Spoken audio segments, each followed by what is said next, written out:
Yo, what's good, peace? Well, in this urban gameplay video, I'm going to take a look at the best games released in May 2017, so make sure you keep it locked. Number 10.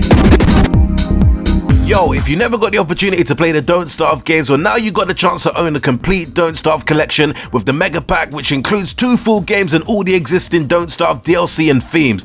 The Mega Pack includes Don't Starve Console Edition, Don't Starve Shipwrecks Console Edition DLC, Don't Starve Reign of Giant Console Edition DLC, Don't Starve Together Console Edition, plus the Don't Starve Shipwreck and Autumn PS4 themes. I personally never got around to playing any of the Don't Starve games before, but I do love the artistic style of the games and like the fact that Don't Starve Together allows you to play with friends co-op style. This probably won't be a day one purchase for me, so I'm not gonna lie, but I will definitely aim to grab this game at some point during the year, unless it surfaces on PS Plus free games, who know, but definitely will be a game that I may look to pick up within the next couple of months or so.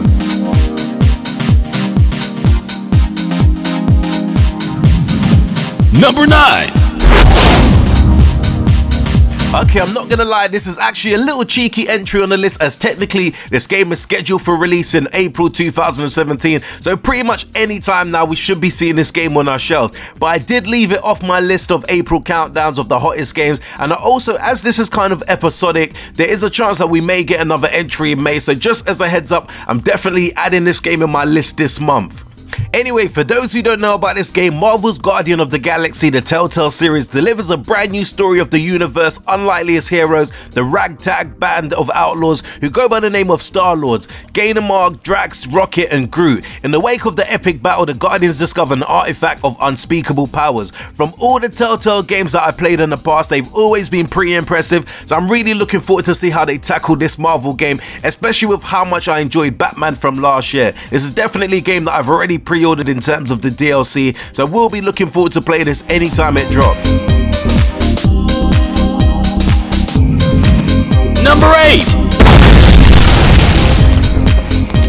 I'll be honest, I don't really know much about this game, The Surge, but one thing for sure, it does look like it's jam-packed with action. The fact that you're against so many robots lets you know that the game won't hold no punches when it comes to the combat or explosive side of things. I like the fact that you can upgrade and change your gear and mix and match with fallen enemies or the looting system which is in the game.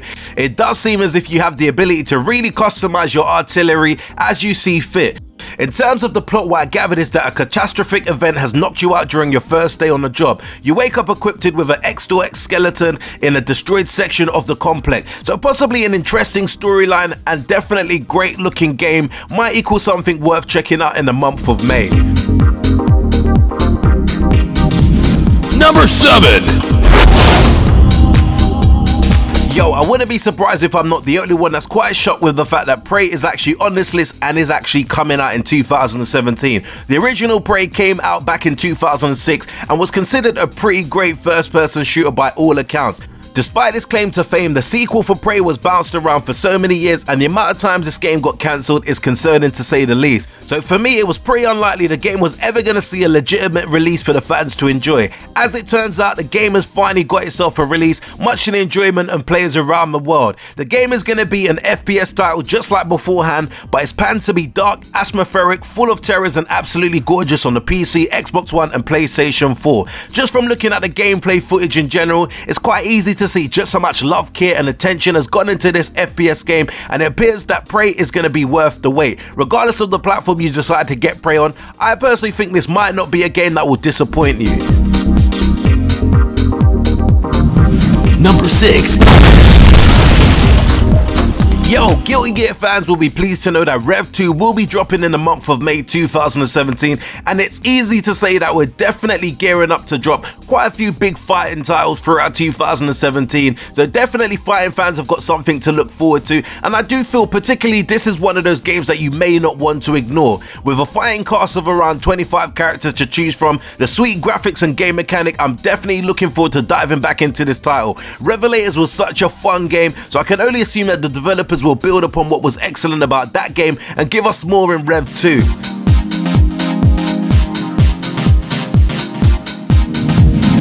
Number 5. Yo, Akiba's Beat is an upcoming JRPG that fans are gonna absolutely love. Akiba's Beat takes the usual turn-based genre of JRPGs and focuses a little bit more on the action side of things, involving smooth and addictive animation that you won't be able to look away from, rather than just hitting X to win. As I'm sure you can imagine, pretty much any game that has the word beat in its title is gonna lead to a focus and emphasis around its soundtrack, and if by any chance you've seen any of the trailers, you're gonna know exactly why. This may not be a music rhythm game, but it's set to be one of the great JRPGs for the PlayStation 4, and also it's going to appear on the PS Vita, which is a console that doesn't seem to be getting much love nowadays. If by any chance you're looking for the next great JRPG on the PlayStation 4 after completing the likes of Persona 5, you're going to be finding yourself engrossed in yet again another gorgeous and addictive JRPG in Akiba's Beat.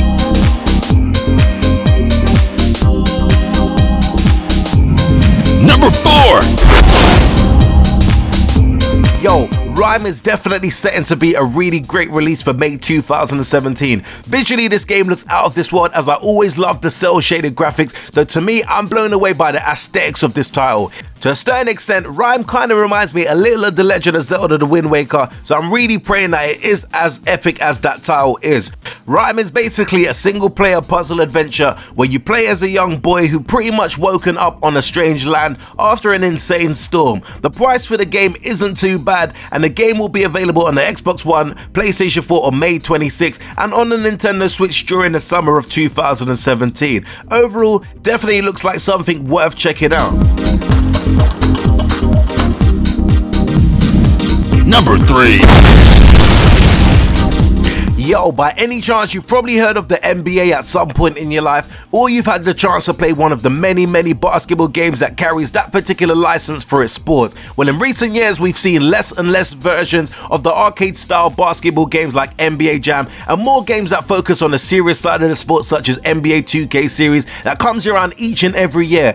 As it turns out, NBA Playgrounds fully intends to bring back the arcade nature of its sport in the form of something like NBA Jam or NBA Street, one of my favorite basketball games of all time. NBA Playgrounds is really quite similar to NBA Jam and NBA Streets, where you pick a small team of world-renowned basketball players and pit them against each other in some form of frantic fun. In this game, it seems like you don't really need to know the million different ways to dribble the ball around your opponent with the use of the controller, because the aim of the game is to throw your head first into the fun and get hooked right there and then. At no point in the game are you ever going to be dumbfounded on what you need to do, as it's an incredibly easy pick up and play game for anyone, regardless of whether they feeling they're great at basketball games or not, or whether you're a fan of basketball games. I personally still think that this is a game to grab. I've definitely dropped a couple of videos over the last week or so about this game, so I'm really excited and looking forward to this game dropping. Number 2.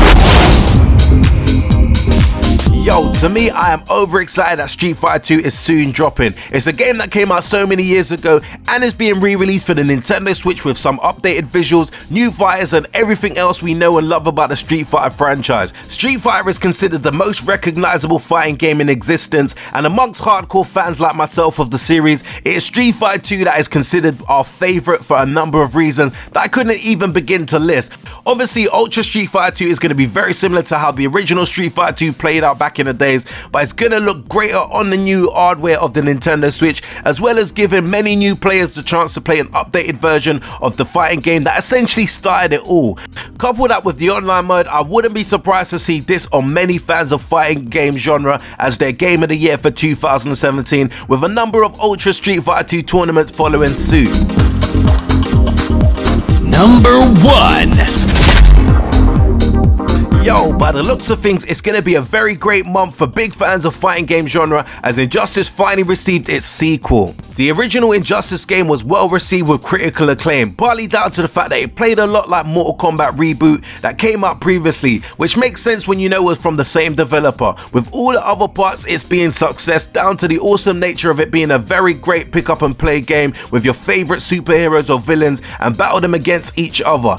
Ever wonder what it would be like if Joker went one-on-one with Doomsday, where in Injustice franchise you find out exactly what the end result would be with that particular bout? Injustice 2 has planned to expand its already strong fighting game system, character roster, and even a story mode that fans of the fighting game and DLC license love being able to experience firsthand through all the characters' viewpoints. Overall, to me, Injustice 2 is going to be that fighting game that allows for fans to put much time into getting that ultimate satisfaction of pulling off some awesome combos as Batman, Superman, Wonder Woman, and whoever else, but it's also accessible for anyone who just has an interest in the character or fighting games. Wherever you fall on the spectrum, Injustice 2 is definitely going to be one game that is great and will be a game that I would consider any fighting fan to definitely pick up in the month of May. Anyway, peeps, thanks for sitting through my very quick rundown of 10 games that I feel are must-own titles in May 2017. What games did appeal to you from this list, and was there any games that I missed out from the list that you feel deserves a mention? If you enjoyed this very quick rundown, don't forget to smash the like button and don't forget to subscribe to the channel if you haven't done so before. And until next urban gameplay video, we definitely say peace out, peeps.